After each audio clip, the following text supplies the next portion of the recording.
Eu queria conversar com vocês alguns pontos, né, que estão me preocupando nesses últimos tempos. E o primeiro deles, né, é essa questão da mudança de critérios do Ministério da Saúde para a divulgação dos números com relação ao Covid. Por que é importante a gente conversar sobre isso? Para que o governo entenda, o novo ministro entenda, o novo secretário entenda, e todo mundo é testemunha que eu venho até elogiando, né, algumas das medidas adotadas pelo novo ministro e também pelo novo secretário no Ministério da Saúde. Mas é importante que eles compreendam que a transparência na divulgação dos dados é um valor. E muito embora eles possam mudar o critério na divulgação dos dados, essa mudança precisa ser feita de maneira clara, né? As pessoas têm que compreender onde aqueles dados que elas estavam acostumadas a ver no portal anterior serão encontrados no novo portal, tá? Na USP, tanto na graduação como na pós-graduação, eu desenvolvi uma disciplina chamada Segurança Pública, tá? Segurança Pública e Direitos Fundamentais. Porque me incomodava muito ver assim, o pessoal da direita defendendo muito a segurança pública, muitas vezes não se importando com afrontas aos direitos fundamentais, e o pessoal da esquerda diminuindo a importância da segurança pública. Eu cheguei a ouvir dentro da USP que falar em segurança pública dentro da faculdade de Direito era um assinte, né? E eu sempre ensinei para os meus alunos que a segurança pública é, no mínimo, um pressuposto, né, do exercício dos direitos fundamentais. Mas por que eu estou fazendo essa regressão? Porque um dos capítulos da minha disciplina de segurança pública era justamente a análise de dados, né? E, obviamente, a análise de dados criminais. O número de homicídios, número de estupros, quantidade de droga apreendida. E eu sempre ensinei para os alunos que a leitura dos dados ela tem que ser feita com fulcro nos parâmetros eleitos para coletar esses dados, né? Então, quando eu analiso, por exemplo, o número de homicídios, eu preciso saber o que vai ser caracterizado, como é que o BO vai ser lavrado, né? O que vai ser considerado o homicídio. Se eu vou fazer análise dos números com base nos boletins de ocorrência lavrados por homicídio, com base nas sentenças condenatórias por homicídio, ou com base nas informações dos hospitais, né? Aquelas pessoas que trabalham na área criminal sabem que existe uma diferença muito grande entre os números dos boletins de ocorrência, que são aqueles números do sistema criminal, os números da saúde e os números das verificações de óbito, né, do registro de óbito. Então, eu sempre expliquei para os meus alunos que todo debate feito em torno de dados precisa ter como pressuposto saber onde os dados são coletados, né? E todas as manchetes de jornal também precisam ser avaliadas com parcimônia. Porque, por exemplo, numa cidade em que tem um homicídio, se num mês ocorrem 2 homicídios, né, vai sair na manchete do jornal: homicídios aumentaram 100%. Né? Quem olha se assusta, nossa, 100%. Mas, na verdade, houve aumento de 1, né, sob o ponto de vista dos números absolutos. Então, por que eu estou dizendo tudo isso? Porque já não é de hoje, o governo federal vem questionando, né, os números dos estados, os números dos municípios. E eu pergunto a vocês, tem problema o governo federal questionar? Né, questionar os números, questionar os critérios, né? Um dos debates, por exemplo, é saber se aqueles casos em que não houve testagem positiva para a Covid, muito embora toda sintomática indique Covid, se eles podem ser considerados Covid ou não, para fins de contabilização das mortes, né? Tem estados que entendem que sim, tem estados que entendem que não. Então, o Ministério da Saúde tem, né, já não é de hoje, questionado esses critérios dos estados e municípios. Esse debate em torno dos critérios é algo ruim? Não, é algo bom. Né? Todo debate, todo questionamento que é feito com transparência, com abertura, ele é positivo. Tá? Então, eu quero que fique muito claro para todo mundo que está assistindo. E eu espero que essa live, né, chegue nos gestores da saúde. As pessoas me xingam, falam, por que você não fala direto? Porque eu não tenho acesso. Né? Se eu tivesse, eu pegava o telefone e falava, não tenho. Então, assim, o que eu estou tentando explicar é que o problema não é o Ministério questionar os dados, o problema não é o Ministério mudar a sistemática de divulgação, tá? O problema é uma mudança não explicada, repentina, vamos dizer assim, que restringe, né, as informações que havia antes e que não fica muito claro para ninguém onde é que a gente vai buscar as informações que havia antes. Então eu vou dar um exemplo bem objetivo. Até ontem, ou antes de ontem, porque o dado de ontem eu já fiquei um pouco em dúvida, mas até antes de ontem, os números que eram divulgados como números de óbito nas últimas 24 horas eram, na verdade, os números referentes às mortes registradas nas últimas 24 horas, tá? Então, vocês vão lembrar que nas coletivas, e eu venho acompanhando as coletivas, quando eu não posso, o Denis, que trabalha comigo, acompanha, relata para mim. Nas coletivas, as autoridades envolvidas sempre dizem assim, gente, quero lembrar que esse número de mortos aqui em 24 horas não corresponde a um número de pessoas que morreram nas 24 horas. É o número de mortes registradas como Covid nestas 24 horas. Por quê? Porque podia acontecer de uma pessoa que faleceu dia 20 de abril, né, ainda não ter tido os exames, né, feitos, terminados, e só se soube de que era uma morte por Covid, por exemplo, antes de ontem. Então, assim, até antes de ontem, nós tínhamos este critério, né? Mortes registradas nas últimas 24 horas. Tanto é que quando houve 1.400 mortes, eles deixavam muito claro, olha, não se apavorem, não são 1.400 pessoas mortas nas 24 horas. Então, até aí tudo bem. Já não é de hoje, né, que a gente sente que as autoridades federais se incomodam com essa forma de divulgar e que eles preferem falar nas mortes, vamos dizer assim, reais, no sentido das mortes efetivamente ocorridas em 24 horas. Isso é ruim? Né? Tem problema o Ministério mudar o critério? Não, eu até acho que seria excelente, né, que tivessem lá duas fileirinhas, duas colunas. Mortes registradas nas últimas 24 horas, por exemplo, 1.300. Mortes ocorridas nas últimas 24 horas, por exemplo, 600, tá? Números aleatórios aqui. Por que essa divisão de dados, né, vamos dizer assim, esse refinamento de dados seria interessante? Para que nós pudéssemos avaliar se de fato, né, no momento, assim, conforme os dias passam, se estão morrendo mais pessoas ou menos pessoas, né? Então eu não acho que seja ruim, né, o fato do Ministério querer divulgar o número de mortes havidas efetivamente nas últimas 24 horas.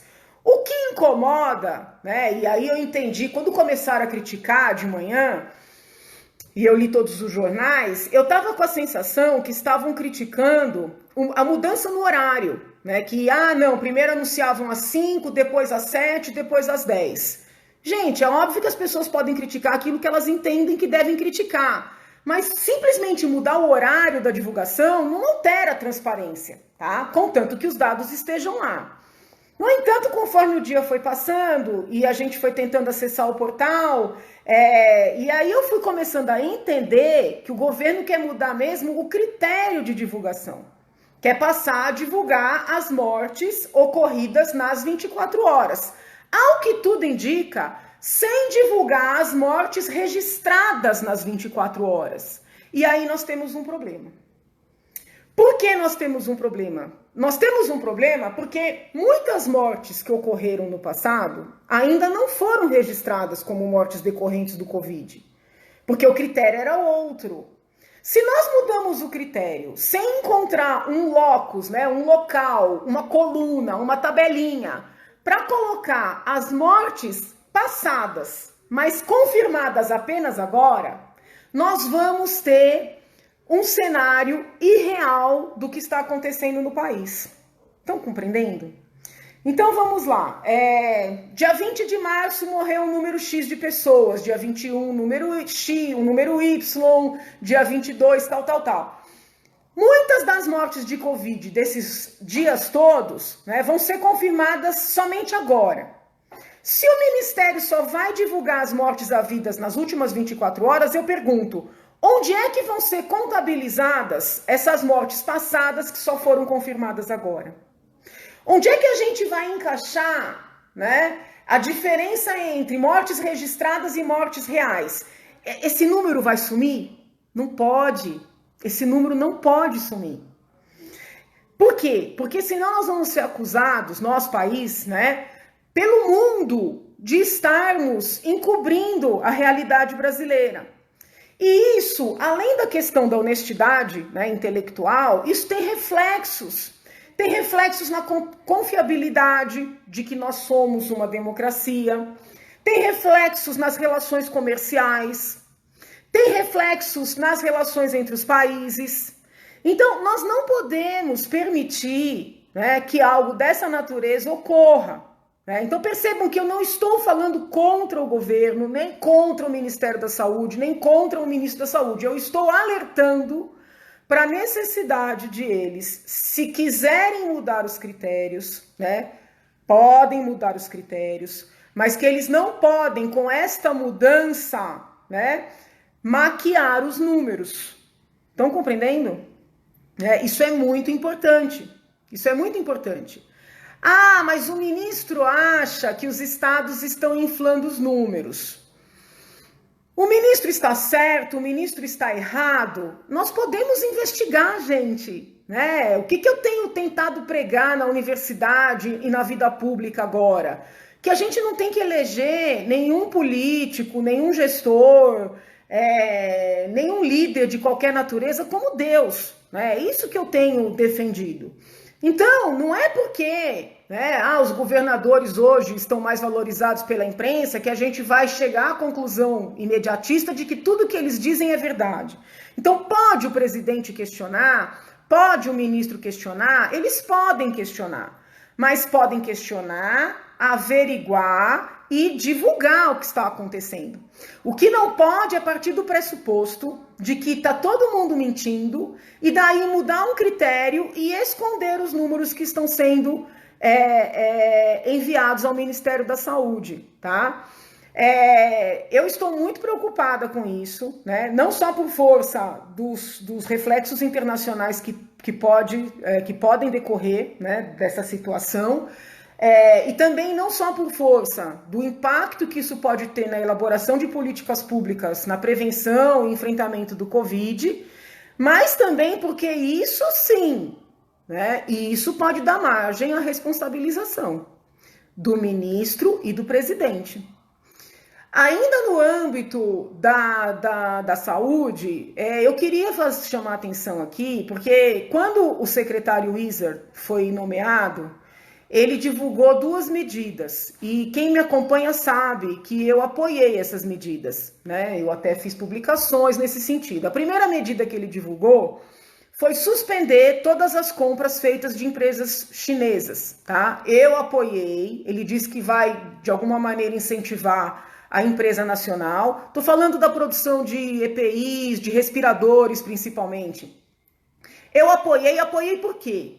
Porque desde que essas compras começaram, que eu estou acompanhando os vários processos, com relação a São Paulo, por ser deputado estadual aqui, tive acesso até à documentação das compras, são processos de aquisição, no mínimo, estranhos, e a embaixada chinesa, que nunca tarda em se manifestar, né, diante de qualquer crítica aí de parlamentares brasileiros, não fala nesse assunto. Né? E o ponto é o seguinte, na melhor das hipóteses, estou afastando aqui a possibilidade de fraudes, tá? Só para a gente poder argumentar.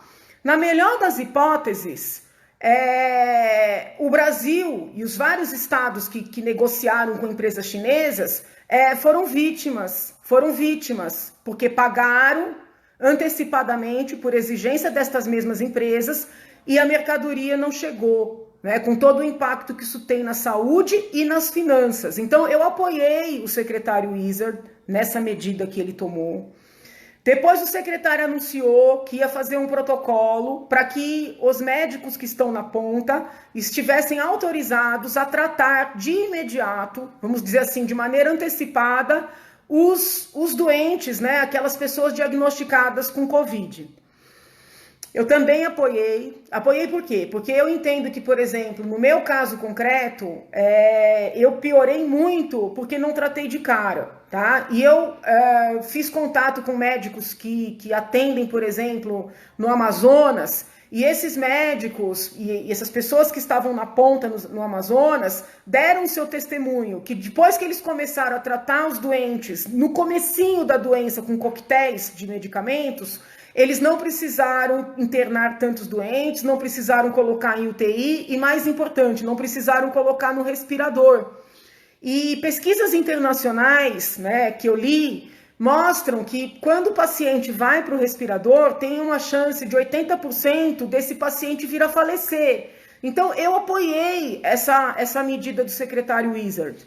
Mas eu não sei o que acontece no governo Bolsonaro, que parece que todo mundo que entra, né, toma um chá de... Não sei o que é, entendeu? Ele entrou com propostas boas, foi só assumir. E aí começou com essas afirmações sem fundamento, de que estão mentindo nos dados, que vai modificar tudo, que vai distribuir cloroquina para parente de quem ficou doente. Então, assim... parece, sabe, gente? E aí tô falando de um governo que eu elegi, de um governo que eu apoiei, um governo que eu torço para ter sucesso, torço muito, mas o que acontece? Parece que eles fazem uma competição de quem erra mais, sabe? É o ministro da Educação que não se esforça para desenvolver uma política para a educação. É o ministro da Saúde que pega um site bem organizado, que ele poderia até criticar critérios, modificar critérios, mas que desvirtua completamente, né? Eu fico pensando, para quê? Sabe? É um governo que quer errar? Será que essa gente quer cair? Porque não é possível. Então, assim, eu queria trazer essas reflexões para vocês, porque quando a gente escreve, às vezes é difícil de explicar. Sabe, é muito difícil. E talvez falando fique mais fácil de vocês compreenderem, né, como eu fico triste de ver esse esforço que o governo faz para errar. Né? É algo que me chama atenção, não é de hoje. Né? Como também me chama atenção, e aí já entro no segundo tema da nossa conversa, esses estranhos apoiadores, desculpa utilizar esse termo, do presidente. O presidente, na live de quinta, pediu 3 vezes para quem o apoia não ir para as ruas. Eu não achei que aqueles pedidos eram pro forma, sabe? Que eram pedidos para inglês ver, que ele estava pedindo, meio que querendo não ser obedecido. Eu achei que ele pediu de verdade. E esses tais apoiadores estão dizendo que vão para a rua. Eu pergunto, para quê? O que eles querem? Eles querem derrubar o governo para fazer igual o PT e criar o discurso do golpe? É isso? Porque não tem lógica. Não tem lógica. Quem está no poder fazer protesto. Então, assim, amanhã, né? Ah, Janaína, você está preocupada? Tô preocupada. Tô preocupada porque o governo do estado fez reunião, né, com as lideranças de manifestantes dos dois lados. Tentaram chegar num acordo, não conseguiram. Foi necessário a justiça intervir para proibir manifestações na Paulista, né? A inteligência da Polícia Civil já está dizendo que tem grupos de lutadores que estão querendo ir para a Paulista. Então, assim, nesse contexto, né, de explosão de energia, que eu já vou falar um pouco do psicológico do que a gente está passando, os apoiadores do presidente... contra um pedido dele irem para as ruas, eu fico pensando, para quê? Será que eles apoiam mesmo? Ou será que esse povo quer cair? E se quer cair, com que finalidade? Né? Ou será que esse povo quer conflito? E se quer conflito, com que finalidade? Então, assim, eu acho que a gente está vivendo um momento muito delicado, né? Um momento que mesmo aquelas pessoas, e eu me coloco entre elas, que passam 25 horas por dia analisando o Brasil e tentando encontrar caminhos, mesmo essas pessoas não estão conseguindo ler exatamente o que está acontecendo, né? Então, assim, para aquelas pessoas que querem o bem do país, eu peço que amanhã fiquem nas suas casas. Não fiquem nas suas casas apenas porque nós estamos em meio a uma pandemia e é melhor estar em casa para ter mais nível de isolamento e favorecer uma abertura, mas fiquem nas suas casas porque o clima está estranho. O clima está estranho. Parece que os dois lados, de maneira irracional, querem briga e conflitos na rua só poderão, vamos dizer assim, ensejar reações. E essas reações, elas podem ter um desenrolar que a gente não sabe até onde vai. Então, eu não estou gostando, né, do que eu estou, vamos dizer assim, vislumbrando. É muito importante a gente ler, sabe? O brasileiro é um povo muito puro. A pessoa chega e diz, olha, eu sou apoiadora de fulano de tal. É o que basta para as pessoas acharem que é apoiador de verdade. Mas a gente tem que avaliar se o comportamento daquele que se diz apoiador é efetivamente um comportamento de apoiador, sabe? É estranho. Ele pediu 3 vezes na live. Depois, no dia seguinte, eu não me lembro que visita ele estava fazendo, ele pediu de novo.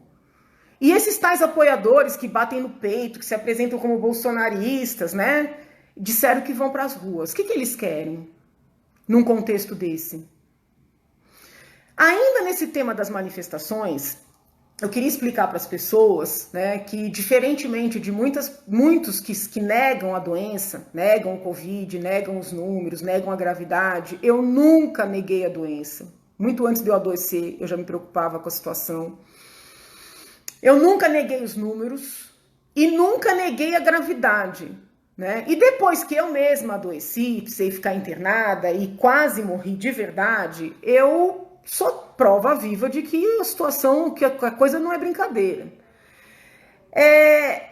Eu apoiei o isolamento, tá? Apoiei, porque vi que nos outros países todos foi necessário fazer um isolamento para segurar um pouco a velocidade na contaminação e ter tempo de preparar o sistema de saúde. Então eu apoiei. E aqui em São Paulo, eu posso dizer que o sistema de saúde foi preparado para recepcionar, né, os possíveis e futuros infectados pelo coronavírus. Tanto na esfera privada como pública, tá? Não estou falando com todas as dificuldades que o sistema público tem, São Paulo organizou, né, o sistema de saúde. Por que eu estou dizendo isso? Porque eu venho já há uns dias defendendo a reabertura, né? A reabertura inteligente, paulatina, responsável, para fins de reaquecer a economia, né, para fins de possibilitar que aquele pequeno negócio não morra, porque muitos empreendimentos, sobretudo os pequenininhos, já não vão mais abrir, para fins de proteger os empregos, tá? Mas, diante dessas explosões de protestos mal explicados, eu também passei a defender a reabertura para que nós evitemos os conflitos nas ruas. Esses conflitos são ruins para qualquer... Se você é de esquerda, né, tá aqui assistindo, esses conflitos são ruins para você. Porque se é verdade que esse povo que está no poder quer dar um golpe, esses conflitos podem justificar esse golpe. Se você é de direita, mas quer continuar vivendo numa democracia, esses conflitos com uma eventual reação podem confirmar que a gente está aí com um governo de alguma maneira ditatorial. Então, por quê? Por que as autoridades que sabem que o isolamento serviu e serve para melhorar o sistema de saúde estão demorando tanto para abrir a economia novamente? Eu acho que tudo é muito estranho, sabe? Por que pessoas ligadas a torcidas organizadas querem se manifestar? Ah, porque eles são antifascistas. Desculpa, eu não acredito nisso. né? Nem vou entrar no mérito de quem é fascista, quem deixa de ser, o que é ser faz, o que é ser antifaz, não vou entrar nesse mérito. Para mim, essas pessoas estão com uma energia contida muito grande, né? São pessoas que trabalham a semana inteira, muitos não estão podendo trabalhar, porque as empresas estão fechadas, as lojas estão fechadas, eventualmente o lugar onde eles trabalham prestando algum serviço está fechado, então não consegue gastar energia no trabalho. Não consegue gastar energia, que todos nós gastamos energia para nos deslocarmos para os nossos trabalhos, no deslocamento para o trabalho. Né? Pegar ônibus, pegar metrô, dirigir, né? Estresse do trânsito, isso tudo gasta energia. Então o cidadão não está gastando energia para trabalhar, não está gastando energia para se deslocar. Se ele é de uma torcida organizada, provavelmente ele tem lá um bilhete cativo no estádio do time dele, né? Vou puxar a sardinha para o meu lado. Tem lá uma cadeira no Itaquerão. Ele não está podendo ir. Então, aquela energia que ele gastava no estádio, ele não está tendo onde gastar.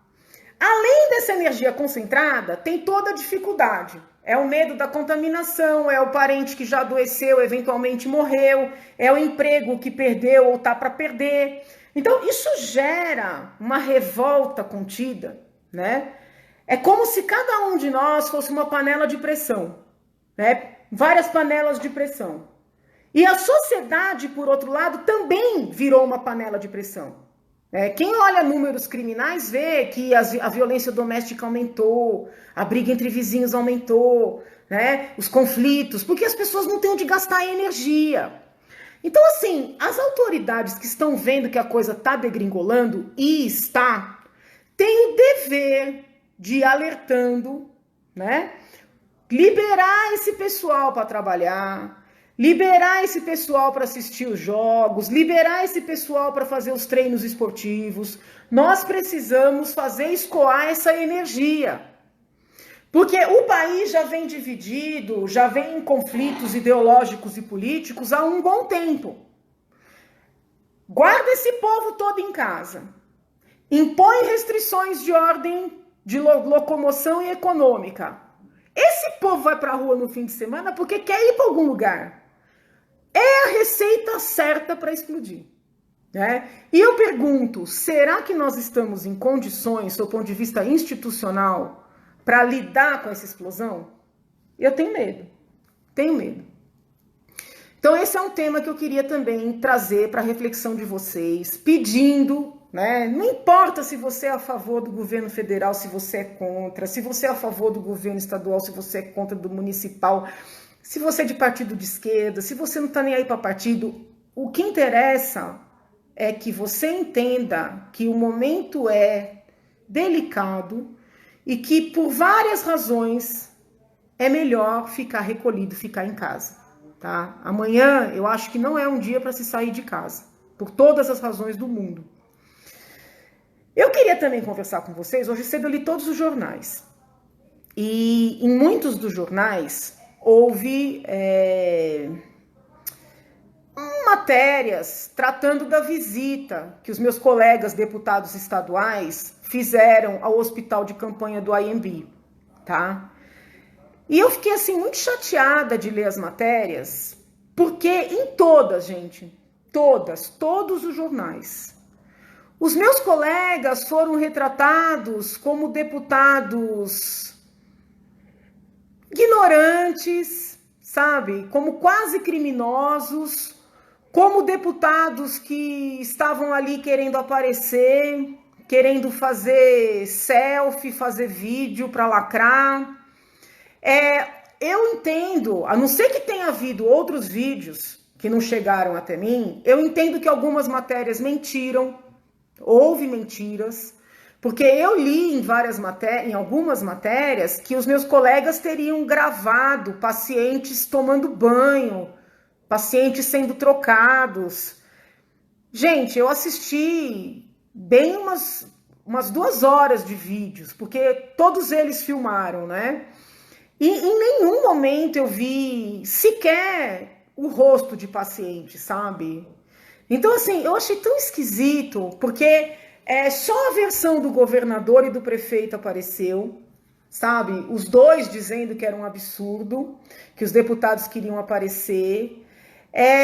Não teve um veículo de imprensa, um sequer, que tivesse dito assim: olha, é direito dos deputados fiscalizar. Olha, é bom que os deputados fiscalizem. Olha, os deputados chamaram nossa atenção por um fato intrigante. Aquele hospital é gigantesco, a estrutura é gigantesca, tudo aquilo custou dinheiro. E, muito embora não esteja completamente vazio, está com uma ocupação muito aquém da capacidade, sabe? Ninguém escreveu isso. Outra coisa que ninguém escreveu, que me intrigou demais, por que o prefeito tem falado, inclusive, em contratar leitos do sistema privado? E isso é caro, né? Não é barato. Por que o prefeito vem falando em contratar, inclusive, leitos do sistema privado de saúde, se existe a capacidade de aumentar tanto os leitos dentro daquele hospital de campanha do AMB? Vocês não acham que uma imprensa imparcial, que uma imprensa livre, que uma imprensa minimamente distanciada, pelo menos faria essas reflexões? Eu fiquei muito assustada. Fiquei muito assustada. Porque, assim, eu sei que aqueles colegas são colegas de linhas ideológicas distintas, são colegas de vários partidos. A única ali que se declara bolsonarista é a deputada Letícia Aguiar, os demais não se declaram bolsonaristas.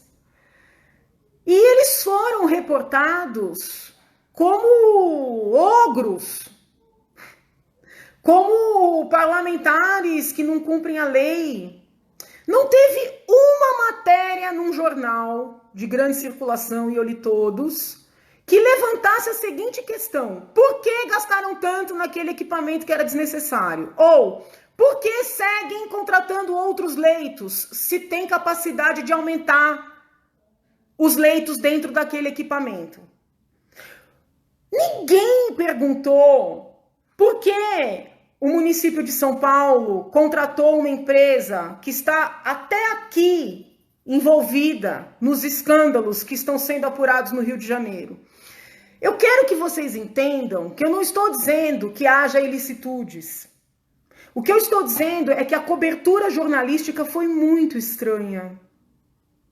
E constatar isso reforçou duas convicções que eu tenho, tá? Convicção número 1, nós precisamos ontem acabar com dinheiro público de publicidade para quaisquer veículos de informação, né? Porque a grande imprensa está fazendo de tudo para acabar com dinheiro de publicidade, dinheiro público, nos blogs, nos sites, aí essas acusações todas, que tudo é fake news, mas eles não falam, eles não concebem, eles não aceitam sequer pensar em acabar com dinheiro público para publicidade nos veículos de imprensa convencionais.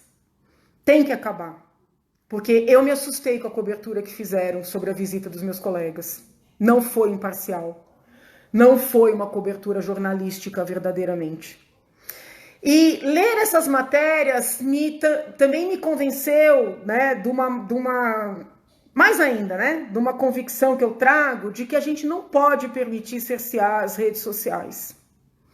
Tem muita coisa ruim nas redes sociais, tem, mas a imprensa é muito dominada, sabe? Eu respeito muito a imprensa, os jornalistas sabem, eu não destrato um jornalista jamais. Eu procuro atender todos os veículos, né? Eu só nego entrevista para um veículo quando acontece de eu ser maltratada, de eu ser desrespeitada, de haver algum tipo de manipulação nas frases que eu disse, né? Infelizmente, às vezes acontece. Aí o que eu faço? Processar? Não, gente. Não vou perder tempo, nem fazer o juiz perder tempo com bobagem. Eu não dou mais entrevista para o tal veículo. Mas assim, é muito dominado, sabe? Se a gente não tiver as redes sociais, nós não temos nem condições de avaliar. Nós não temos nem condições de comparar, né? Então a gente não pode permitir nem censura nas redes sociais, nem que passem esses projetos politicamente corretos, né, falando de fake news. Gente, eu não vou citar nomes aqui, né, não quero gerar encrenca, nem polêmica. Mas vocês reparam como vários políticos, várias personalidades públicas rapidamente falam que tudo que lhes desagrada é fake news? E eu tô falando de gente de todos os lados. Então, assim, quem vai definir o que é fake news? Quem pagar mais? Quem der mais dinheiro para os veículos de imprensa por meio de verba de publicidade? Quem é que vai definir o que é fake news? Então, assim, eu queria dividir com vocês essas aflições, sabe? Eu passei o dia inteiro aflita, né? Muito provavelmente, até acabar o domingo, eu vou seguir aflita, que eu tô muito preocupada com a possibilidade de conflitos. Mas eu queria dividir essas aflições com vocês, porque às vezes, quando a gente escreve, fica difícil, sabe? Fica difícil de explicar isso, de vocês compreenderem o que é que tá afligindo, né? Era isso. Eu sei que é raro eu fazer live, né? Não sou uma pessoa que tem essa... Tem gente escrevendo aqui. Daqui a pouco eu vou ler o que vocês estão escrevendo, tá? Eu sei que eu não sou uma pessoa que tem aí essa capacidade, né? Com essa tecnologia. Live, a primeira vez que falaram para mim, eu não sabia nem o que era. Mas eu achei importante, sabe? Quase como uma terapia. Trazer essas aflições para vocês. Porque... eu leio os analistas, e tanto os de imprensa, como os políticos, como os intelectuais, e eu sempre vejo todos eles muito alinhados, sabe? As análises são sempre direcionadas, não é por mal, mas eles têm uma dificuldade de afastar o olhar objetivo do que eles sentem, da sua linha ideológica, do seu candidato, né, de estimação, dos cargos, eventualmente, que eles almejem ocupar. E eu me sinto muito isolada, né, muito isolada. Eu consigo fazer uma análise distanciada do trabalho na prefeitura, do trabalho no governo, do trabalho na presidência, né? Eu torço muito para que o prefeito atual e o que vier, não importa o partido, que ele dê certo. Eu torço muito para que o governador atual e o próximo, que eles deem certo, que o presidente atual e o próximo que deem certo, porque só uma pessoa burra torce contra as autoridades constituídas, porque o país depende do trabalho dessas mesmas autoridades, né? Então, uma pessoa inteligente, ela quer o sucesso dos governos que estão vigendo. E até por querer o sucesso, é necessário apontar as falhas, sabe? É necessário. E eu sinto no Brasil uma necessidade, né? É até interessante essa coisa das torcidas organizadas se envolverem nos protestos, porque é uma necessidade de atuar como torcida organizada, sabe? A torcida Bolsonaro, é a torcida Dória, é a torcida, sei lá, quem mais? PT, Lula, entendeu? E a gente tem uma cegueira institucionalizada, né? E aí, às vezes eu vejo o nome do articulista, o nome do colunista, eu já sei o que vai estar escrito. É tão previsível, né? E eu entendi que eu devia dividir essa preocupação toda, essas muitas preocupações com vocês, né? Para que vocês analisem, para que vocês procurem se distanciar um pouco das torcidas, sabe? Essa coisa da torcida está prejudicando muito o país, né? Saiu uma denúncia, faz um monte de hashtag. Calma. Tem fundamento para denúncia? Tem materialidade? De onde é que surgiu? Quem denunciou? Por que denunciou? Cadê os documentos? Esse fio condutor, né, típico por exemplo, de um jornalismo verdadeiramente investigativo, de um jornalismo sério, parece que desapareceu no país. Eu não tenho condições de dizer se isso é um sinal dos nossos tempos, se isso ocorre no mundo, pode ser. Mas no Brasil é algo que para mim é gritante, entendeu? Então, como eu tento falar com os jornalistas, tento falar com os intelectuais, tento falar com os políticos e não tem dado certo, eu venho tentando falar com vocês, né? Pelo Twitter, aqui pelo Face, pelo Instagram, no plenário. Percebam que eu uso o plenário praticamente todo santo dia, só não falo no plenário quando eu tenho algum compromisso no mesmo horário, né? Claro que eu respeito os colegas que não falam no plenário, mas eu vejo o plenário como um instrumento importantíssimo de comunicação, né? Mas eu acho que não está sendo suficiente, né? Então, assim, de vez em quando eu vou conversar com vocês nessas tais de lives, né? Deixa eu ver aqui. Inaf. Pode ir, Walter, ninguém tá te chamando aqui. Não é a forma.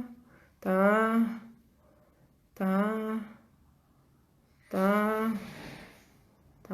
Deixa eu ver. Tá. Legal, gente, obrigada.